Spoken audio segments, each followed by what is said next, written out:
ଦିନରେ ଯେଉଁ ବିଭିନ୍ନ ପ୍ରକାର ଆହ୍ୱାନ ରହିଛି ସେ ମାଧ୍ୟମରେ ଓଡ଼ିଶାବାସୀ ଆକଳନ କରିବେ। କିନ୍ତୁ ବିଜୁ ଜନତା ଦଳ ପରାଜୟ ପାଇଁ ଯାହାକୁ ଦାୟିତ୍ୱ ଦିଆଯାଉଛି କିନ୍ତୁ ତାକୁ ମୁଁ ଗ୍ରହଣ କରୁନି।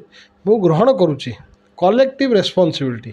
ବିଜୁ ଜନତା ଦଳ ଯେ କେବଳ ଜଣେ ସଚିବ ଯିଏ ତାଙ୍କର ଚାକିରିରୁ ରିଟାୟାରମେଣ୍ଟ ନେଇକି ଯିଏ ଦଳରେ ସାମିଲ ହେଲେ ତାଙ୍କ ପାଇଁ ପରାଜୟ ବିଜୁ ଜନତା ଦଳ ବରଣ କଲା, ଏକଥା ଇଜ୍ ନଟ୍ ଆକ୍ସେପ୍ଟେବୁଲ୍। ଏକଥା କହି ଆମେ ଲୋକଙ୍କ ପାଖରୁ ଏ ଗଣତାନ୍ତ୍ରିକ ଦେଶରେ ସମ୍ବିଧାନକୁ ଯେଉଁଠି ଆମେ ସମସ୍ତେ ସମ୍ମାନ ଦେବା, ଆମେ ଖସି ଯାଇପାରିବା ନାହିଁ।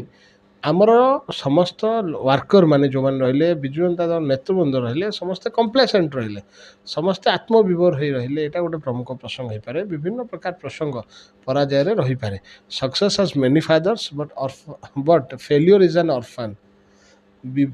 ସଫଳତାର ବହୁତ ପିତା ଥାନ୍ତି କିନ୍ତୁ ପରାଜୟ ସବୁବେଳେ ଗୋଟେ ଅନାଥ। ସେଥିପାଇଁ ପରାଜୟକୁ ଆମେ